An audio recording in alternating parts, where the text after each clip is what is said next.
perkenalkan namaku usiaku 28 tahun dan sekarang sedang bekerja di sebuah perusahaan IT yang berlokasi di Tokyo, Jepang.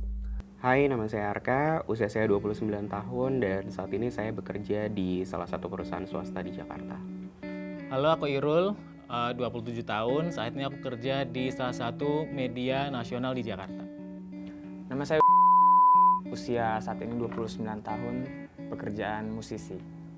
Perkenalkan, nama saya Randi Wahyudi, umur 24 tahun, pekerjaan pelukis. Nama gue umur gue 36 tahun, pekerjaan communication consultant.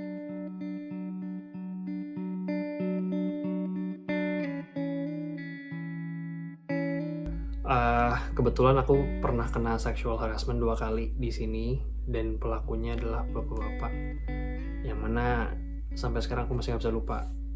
Pertama kali itu waktu kejadian aku lagi di kereta, lagi mau menuju ke kantor dan keretanya kondisinya nggak terlalu ramai, masih kayak orang masih bisa duduk dan yang berdiri nggak terlalu banyak, cuman aku berdiri karena jaraknya nggak terlalu jauh untuk transit. Dan ketika keretanya mau berhenti, seperti mungkin semua juga tahu kalau kereta mau berhenti pasti kan ada kayak hempasan yang bikin kita goyang gitu kan, dan kita harus pegangan supaya nggak jatuh. Dan aku kondisinya waktu itu udah pegangan. Ketika keretanya mulai ngerem, ketika mulai berhenti, aku ngerasain di bagian bokongku ada yang cubit pelan gitu. Dan aku pikir tadinya cuman kesentuh nggak sengaja aja. Tapi setelah aku pikir-pikir nggak mungkin nggak sengajanya itu bisa berasa sampai kayak cubitan. Dan orang kalau misalkan lagi berdiri di kereta mau jatuh pasti refleksnya nyari pegangan dong, bukan mencubit gitu. Dan ketika aku ngeliat ke belakang, refleks ngeliat ke belakang, aku kaget, aku langsung jantungnya deg-degan berdebar segala macam karena nggak nyangka itu bakal kayak damn, this is happening to me. I mean, I never expected that something like that would happen to me, a guy. Terus ketika aku ngeliat ke belakang ternyata ada 2 bapak di belakangku dan aku nggak tahu yang mana yang melakukannya karena mereka berdua bener-bener di belakangku, terus nggak tahu gimana kronologinya, tapi aku tahu banget itu cubitan. Tapi itu yang pertama kan. Nah yang kedua itu yang lebih parahnya sih menurutku, karena kalau yang pertama itu kayak semacam first encounter aku, yang kedua ini beneran sexual harassment. Jadi kalau yang kedua kondisinya sudah malam jam 9 dan aku baru selesai nge-gym, lagi jalan di pinggir. Jalannya emang agak sepi sih, agak gelap, dan ada beberapa orang lain yang lagi berdiri, yang lagi kayak ngobrol-ngobrol segala macem. Cuman aku lagi berhenti sebentar mau ngecek HP untuk ngelihat maps. Tahu-tahu ada bapak-bapak paruh baya yang nyamperin dan dia mulai nanya-nanya kayak aku asal dari mana. Terus mulai kayak ngajak ngomong basa-basi dan aku udah ngerasa kayak ini aneh deh, kayaknya kayak nggak mau lanjutin. Nah jadi aku mau langsung pergi untuk balik ke stasiun waktu itu kan. Tahu-tahu dia mulai nyentuh-nyentuh lengan, dia mulai pegang-pegang rambut, dan dia bilang kayak kamu lucu ya kayak gitu dan segala macam. Dan itu aku udah ngerasa kayak ini ada yang aneh. Tahu-tahu dia langsung dengan gerak cepat dia menyentuh kemaluanku, dia meremas bagian bokongku dan dia langsung pegang-pegang tangan dan dia langsung bilang seksi ya. Dan disitu aku langsung dorong. Aku shock, aku kaget, aku langsung panik, nggak tahu harus ngapain karena kondisi di jalan umum, dan di Jepang itu kan nggak umum untuk melihat orang berantem di pinggir jalan atau keributan di pinggir jalan. Jadi aku pun merasa ada social pressure di situ, kayak takut dikira berantem, takut dikira ngelanggar hukum dan segala macam. Jadi itu lumayan bikin aku takut gitu kan. Tapi setelah aku dorong, aku bilang maaf aku nggak bisa bantu, langsung pergi. Dan di jalan pulang aku langsung mual, enak, dan rasa nggak bisa tidur, dan itu rasanya enak banget kayak gitu. Sepanjang 29 tahun ini sebenarnya ada beberapa gitu, cuma yang mungkin yang bisa aku share mungkin yang lebih major kali ya, which is waktu aku sekitar usia 5-6 tahun, pelakunya memang kerabat terdekat sendiri dan kebetulan perempuan. Ya jadi waktu itu kayak sebenarnya sih berawal dari sekedar kayak main dokter-dokteran, kayak biasa lah ya anak kecil gitu main dokter-dokteran, sampai si pelakunya itu sempat memegang secara sengaja gitu organ private dia juga memeragakan kegiatan seksual orang dewasa gitu. Pada saat itu sih nggak begitu ngerti gitu, definitely, karena satu itu kerabat dekat gitu, terus konteksnya juga lagi main-main, bercanda-bercanda, dan waktu itu kalau nggak salah dia juga masih kelas 2 SMA, dan setelah itu juga langsung cerita ke orang tua juga gitu, karena ditanya lagi main apa dan segala macam gitu, jadi ya cerita aja gitu, main dokter-dokteran, terus memeragakan apa yang dilakukan oleh si pelaku itu. Tapi justru malah saya yang diomelin karena dianggapnya kayak ngomongnya kasar dan segala macam gitu. Abis itu ya udah lewat aja, nggak pernah dibahas lagi. Cuma dari semenjak saat itu jatuhnya jadi kayak males untuk yang kayak cerita-cerita kayak gitu, sampai akhirnya kalau nggak salah sekitar kelas 2 SD hal yang sama if not worse happen lagi. Cuma waktu itu tetangga dan laki-laki gitu. Jadi kalau itu benar-benar yang kekerasan banget sih gitu, kayak berawal dari kayak ya udah main ke rumahnya, terus diajak nonton video film dewasa kayak gitu, terus ya sampai akhirnya kejadian gitu. Again dibahas juga, sempat diceritain juga ke orang tua karena waktu itu memang sampai ada luka fisik ya gitu. Cuma mungkin karena memang dari kecil juga saya kan kelihatannya lebih feminin dibandingkan dengan anak-anak laki-laki yang lain gitu. Jadi instead of getting the advocacy from my parents, ya mereka malah nyalahin gitu. Jadi yang kayak, ya kamu kan laki-laki gitu, harusnya kamu bisa ngelawan, harusnya kamu jangan kayak perempuan gitu, maybe you deserve it. That's exactly the words that my parents told me, kayak gitu. Itu kejadiannya waktu itu aku usia mungkin belum lama dari sekarang sih, mungkin 1 tahun atau 2 tahun sebelumnya. Waktu itu aku udah di Jakarta. Terus kejadiannya di salah satu public transportation di Jakarta juga. Karena kan mungkin di kendaraan umum tuh, apalagi tuh bus yang berhentinya per halte-halte gitu kan, jadi nggak sembarangan bisa naik turun. Jadi kayak mungkin bisa dibilang bapak-bapak gitu ya, waktu ngeliatin aku terus kan kita bisa bedain pasti dia ngeliat biasa apa ngeliat yang aneh gitu kan, pasti kita ngerasakan. Terus ngeliat saya, tapi saya sekali ngeliat balik, kadang enggak, kadang kayak oh ini mungkin cuma perasaan aja, cuman kok makin diliatin makin ngeliatin terus gitu. Jadi waktu itu pas akhirnya aku harus turun dari busnya, kayak pas kan ini bapaknya di depan pintunya kan, terus waktu itu pas harus ngelewatin kayak dia ambil kesempatan buat kayak mau megang tangan gitu. Oke, jadi mungkin saya cerita sedikit aja gitu ya. Itu usia 17 tahun. Jadi itu pertama kalinya saya merantau tuh dari daerah ke kota Medan. Di situ saya belum, maksudnya di kota orang itu belum kenal siapa-siapa gitu kan. Jadi kalau misalnya ada yang baru pasti saya langsung mau aja ikut membaur gitu. Nah, dikenalilah sama si orang ini yang dia ngaku adalah teman saya gitu. Kebetulan saya satu kontrakan itu saya berdua sama teman saya. Teman saya ini ditawarin kerjaan gitu sama si orang ini gitu. Dan emang benar dia berhasil di interview sama pekerjaan itu.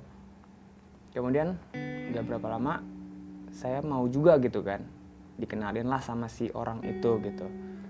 Nah di situ orangnya baik gitu, jadi saya nggak pernah ada, maksudnya ada prasangka buruk gitu, nggak pernah sama sekali gitu. Kita ngobrol baik gitu, sampai akhirnya dia bener-bener ngajakin saya ketemu. Dia ngajakin saya itu ke tempatnya dia, ke tempat tinggalnya dia, karena dia bilang mau ngasih tunjuk berkas-berkas gitu untuk keperluan pekerjaan itu gitu. Ya udah saya yain gitu. Saya ikut ke kosnya sampai di jam 12 malam itu. Saya yang minta mau pulang, dia bilang nginap aja dulu di sini gitu kan.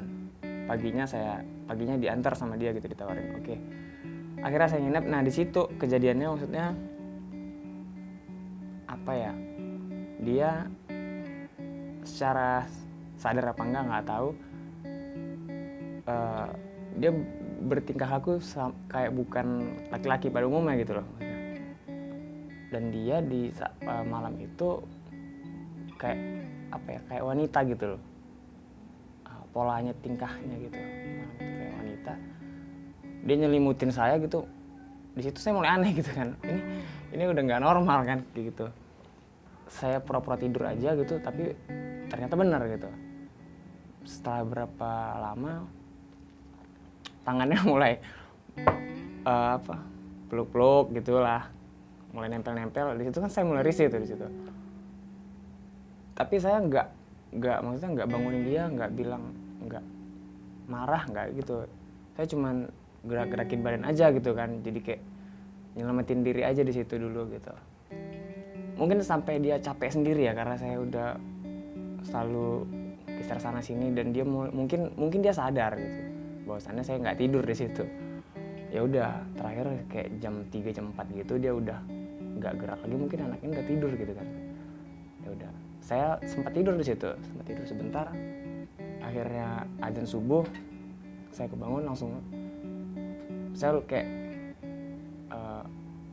nganggap nggak pernah kejadian apa-apa aja gitu. Saya bangunin dia, Mas, saya kayak mau pulang gitu, anterin saya dong. Dan dia emang nganterin saya. Kejadiannya pas di rumah tante aku yang ngelakuin sepupu aku sendiri gitu, laki-laki. Pas kejadiannya itu gak ada orang di rumah tante aku. Itulah pas dia ngelakuin itu sama aku, Mbak. Sepupunya usianya waktu itu umur 9 tahun kalau nggak salah. Mungkin dia baru kayak pubertas, masa-masa pubertas gitu. Jadi emosi sensional seksnya masih tinggi gitu, Mbak. Itu pelampiasannya ke aku sendiri. Alat kelamin dia buat aku ini, Mbak, suruh pegang gitu sekitar 5 menit, tapi selang waktu 3 hari dia lakuin lagi, Mbak. Yang ada di pikiran cuma itu waktu kecil, gak ada pemikiran tentang seks gitu, gak pernah tahu itu, Mbak, karena kan udah gak ada kepikiran begitulah. Belum mengerti tentang gituan gitu.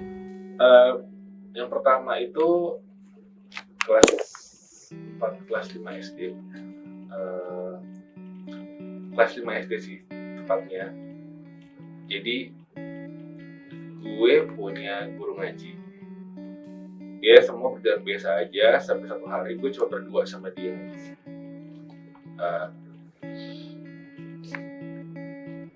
It's a private, dan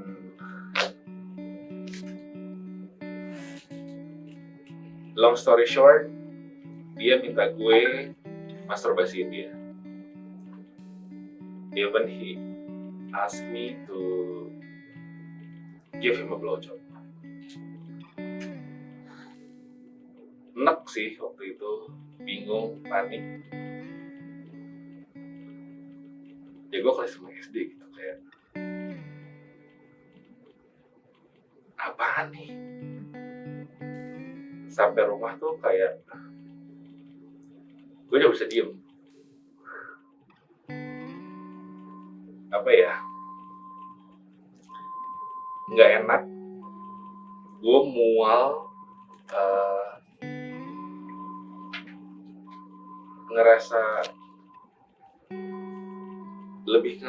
bukan ngerasa kotor, tapi lebih ngerasa kayak gue kayak gak ada harganya gitu.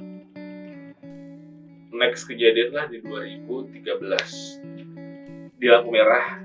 Di sebelah gue ada ibu-ibu. Sorry, dia memakai kerudung. Mungkin maksudnya gemes atau gimana. Ya I'm proud of myself, paha gue putih dan tanpa bulu, so ya gue lari lagi di lampu merah. Ketika itu udah lampu kuning, wajah gue udah mau jalan, ibu-ibu itu malah kayak ih putih banget sih. Pada ketawa gitu. Gue kayak pengen balikin. Kalau gue ngelakuin hal yang sama, mbaknya marah nggak? Waktu itu gue 30 tahun loh, bukan bocah SD, bukan anak TK yang gemes gitu, tapi kayak nggak gini dong mainannya bu, gitu. Itu gue marah sih soal itu, meskipun teman-teman dia pada ketawa, tapi menurut gue kalau dibalik gimana? Will you accept that? Enggak kan?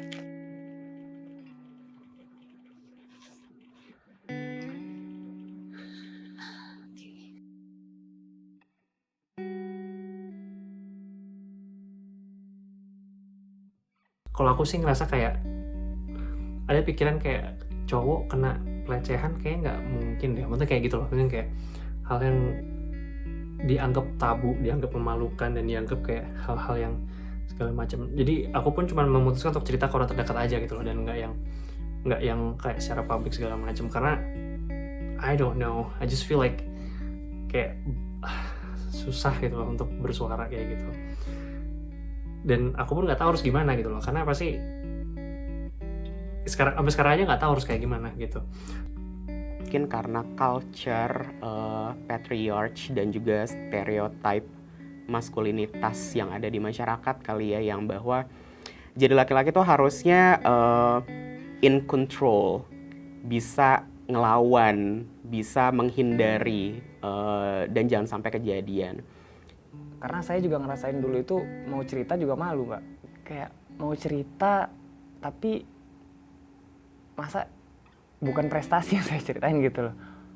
Mau ngadu pun nggak berani gitu sama orang, nggak berani ngadu-ngadu sama siapa aja gitu, karena udah trauma gitu. Orang tua juga pemarah gitu, pemabuk, jadi itulah balik lagi gitu Pak. Nggak berani buka suara sama siapa aja. Tante aku juga pemarah juga, sama-sama kayak bokap aku sendiri Pak. Lo kan laki, masa gitu aja kayak laki-laki juga manusia, sama, semua sama. Cuma pola pendidikan, pola asuh kita itu yang menempatkan perempuan sama laki-laki punya sisi yang berbeda sama sekali, dan itu kayak dikasih legitimasi gitu. Ketika laki-laki ask for help, lo lemah. Laki-laki nangis, lo lemah. Not at all sebenarnya, nggak sama sekali.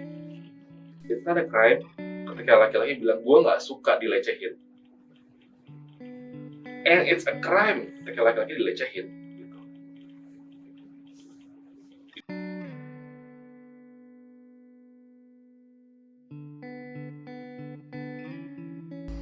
Nggak cuma perempuan aja yang kena pelecehan, laki-laki pun juga ada yang kena, cuman nggak banyak yang bersuara.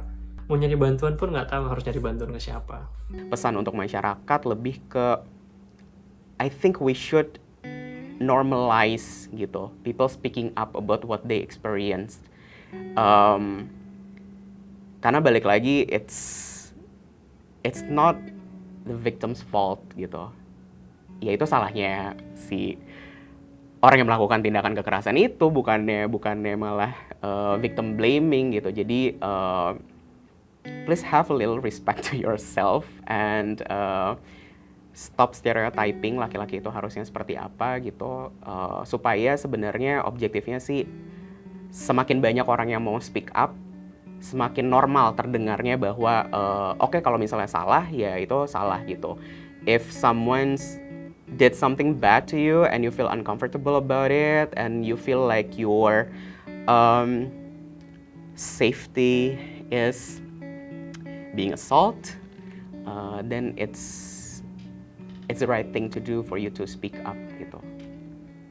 Mungkin kalau misalnya boleh, bukan ke pelaku tapi mungkin ke banyak orang tua di luar sana sih gitu.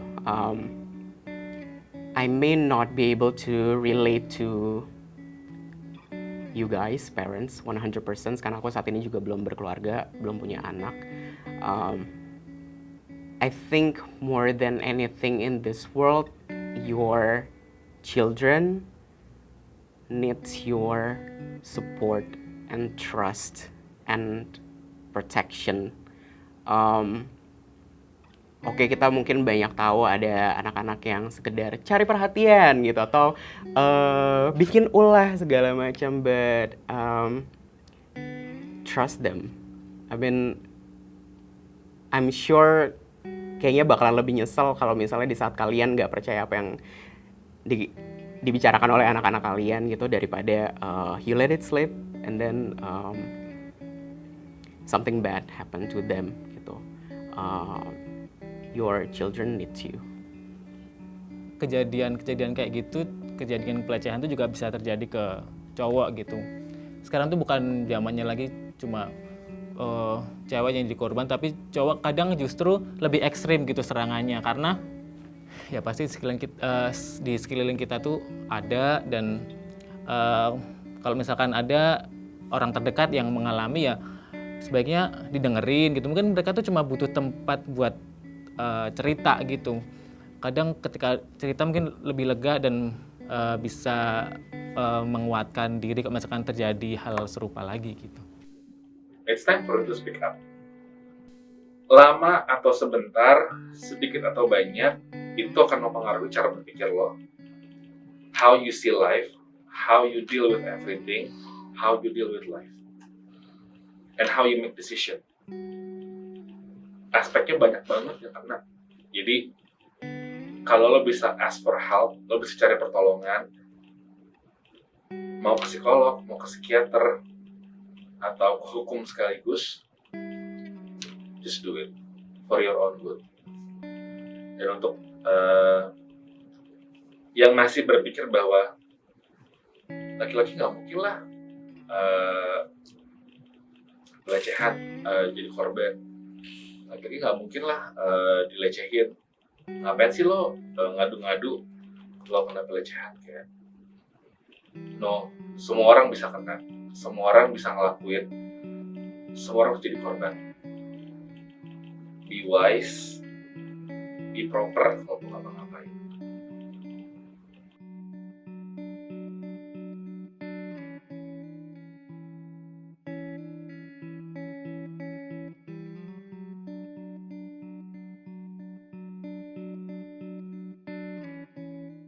Halo teman-teman sekalian, perkenalkan nama saya Dr. Jimmy Ardian, spesialis kedokteran jiwa dari Siloam Hospital Bogor.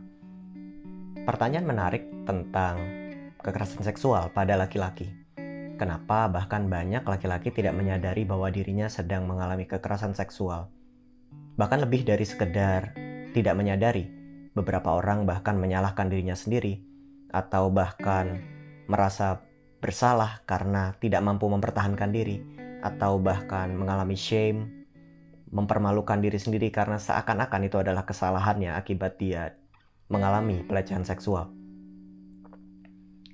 Kebudayaan kita pada generasi saat ini tidak banyak memberikan ruang untuk pendidikan seksualitas, terutama pada anak-anak. Kita diasumsikan sudah mengerti sendiri, begitu ya? Sehingga ketika seseorang tumbuh dewasa, dan laki-laki ini tumbuh dewasa dan mengalami pelecehan seksual, banyak di antara kita bahkan tidak menyadari bahwa apa yang sedang terjadi itu adalah pelecehan seksual. Pelecehan seksual ini bisa termasuk berbagai macam variasi perilaku, mulai dari pelecehan secara verbal, berbicara tentang seksualitas objek tertentu yang kita tidak nyaman mendengarnya, atau mungkin bahkan sampai ke dalam perilaku fisik, misalnya meremas bokong, atau mencium area tertentu yang tentu saja itu tidak dalam konsen. Beberapa laki-laki yang cenderung tidak maskulin dalam hal ini, misalnya dalam perilaku atau dalam proses pembicaraan, seringkali juga mendapatkan proses pelecehan seksual ini seakan-akan itu adalah ujian, itu adalah perilaku yang tepat diberikan kepada mereka karena mereka tidak bersikap maskulin. Tentu ini bukan asumsi yang benar, karena sentuhan tanpa konsen juga merupakan bentuk pelecehan seksual. Lebih dari itu, bahkan beberapa waktu terakhir dengan munculnya sosial media dan internet messaging, banyak juga proses-proses pelecehan yang bentuknya virtual. Entah itu ajakan untuk berhubungan seksual, entah itu menunjukkan alat kelamin tertentu yang tentu saja lagi-lagi tidak dalam konsen, yang menimbulkan perasaan tidak nyaman bagi korban, sehingga ini juga merupakan bentuk pelecehan seksual. Problemnya, laki-laki ini tidak menyadari bahwa ini adalah pelecehan seksual sehingga cenderung menganggap ini adalah akibat dari bentuk perilakunya sendiri. Ini yang menjadi persoalan.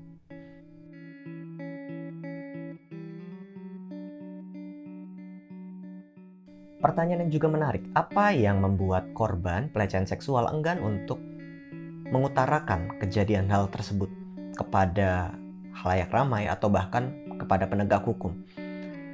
Tentu saja maskulinitas yang keliru, toxic masculinity dalam hal ini memainkan peranan. Sehingga korban merasa, no, itu kesalahan saya. Atau bahkan tepatnya pada saat budaya laki-laki yang keliru ini muncul, diasumsikan bahwa laki-laki itu harus mampu mempertahankan diri. Sehingga ketika dia mengalami pelecehan seksual, alih-alih mendapatkan dukungan, dia bisa malah sebaliknya dipertanyakan ke laki-lakiannya. Kok kamu laki-laki nggak bales? Kok kamu laki-laki diam saja? Atau bahkan ketika bukan bicara dalam konteks membela diri.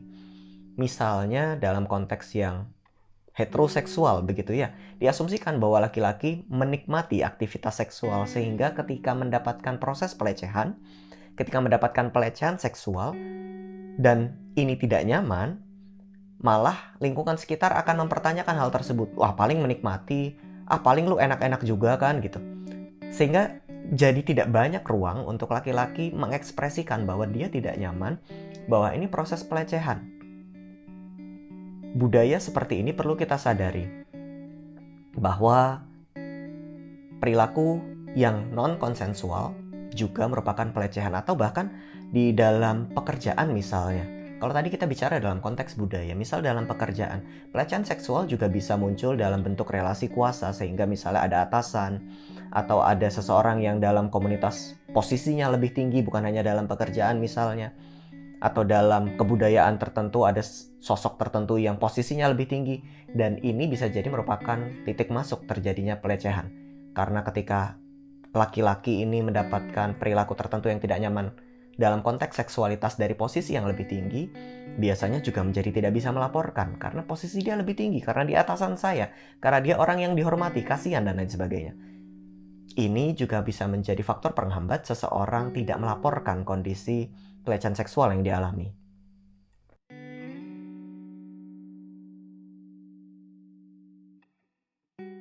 Dampak pelecehan pada laki-laki dan perempuan secara biologik mungkin sama. Dalam hal ini misalnya proses ketakutan yang sama, trauma yang sama, berdebar yang sama, nafas yang sesak yang sama, perasaan terancam terus-menerus yang sama ketika misalnya berada dalam lingkungan yang berbahaya, atau bahkan mungkin dalam lingkungan yang relatif aman, tapi dipersepsi bahaya oleh saya, karena misalnya pada saat itu kejadiannya malam, sehingga setiap malam saya merasa takut. Proses fight or flight, proses freeze, proses anger mungkin sama, cuma secara psikologis mungkin diproses dengan kekasannya masing-masing. Bukan terkait jenis kelamin saja, tapi juga terkait dengan budaya, dengan sosial, dan lain sebagainya. Sehingga sebenarnya kalau ada perbedaan satu atau dua aspek dalam keluhan akibat pelecehan ini, bisa saja itu terjadi. Hanya karena itu berbeda, tapi bukan berarti yang satu lebih berat daripada yang lain. Tidak. Kita bukan main, karena laki-laki tidak mampu mengekspresikan karena dia tidak bicara, maka keluhannya berarti lebih inferior, lebih rendah, lebih tidak perlu kita pertimbangkan atau tidak perlu kita perhatikan. Nggak gitu cara mainnya. Ketika seseorang mengalami pelecehan seksual, proses traumatik di tubuh itu sudah berjalan dan itu sedang berjalan. Maka bagian ini yang perlu kita address dan sama-sama isunya perlu kita tangani. Karena ini adalah isu masyarakat juga, mari kita belajar sama-sama bahwa pelecehan seksual juga terjadi pada pria. Dampak yang paling sering ketika seorang mengalami trauma pelecehan adalah tubuh belajar tentang keberbahayaan. Bahwa lingkungan sekitar berbahaya, bahwa mungkin orang terdekat berbahaya, bahwa hidup saya saat ini relatif tidak aman. Proses ini jika berlangsung terus-menerus akan sangat tidak menyenangkan secara psikologis. Takut, perasaan bersalah, marah, sedih, shame, perasaan malu bisa terus-menerus mengganggu keseharian yang ini secara psikologis dan biologis keduanya terjadi. Berdebar, nafas cepat, keringat dingin, bahkan mungkin saya seperti tidak bisa bekerja. Saya freeze, kok saya aneh banget kan? Itu kejadian udah lama, tapi kok sampai sekarang saya nggak mampu. Orang-orang bilang move on, tapi saya nggak bisa move on, yes. Mungkin sekali gejala-gejala itu tampak pasca pelecehan seksual, sehingga jika itu terjadi padamu, jangan ragu untuk mencari pertolongan profesional. Karena sebenarnya pelecehan itu tetap sama-sama menyakitkannya.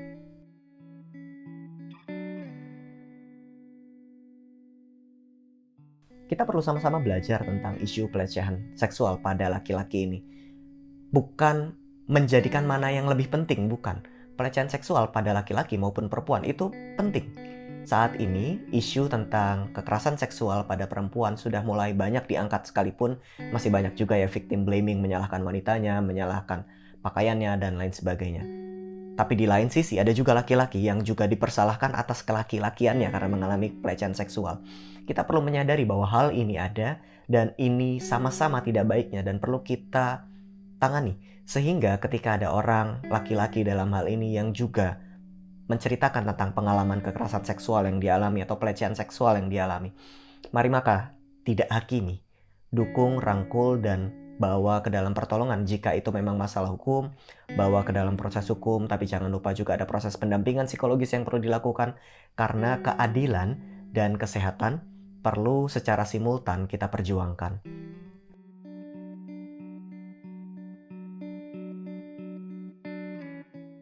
Pesan saya untuk para korban, kamu tidak bersalah.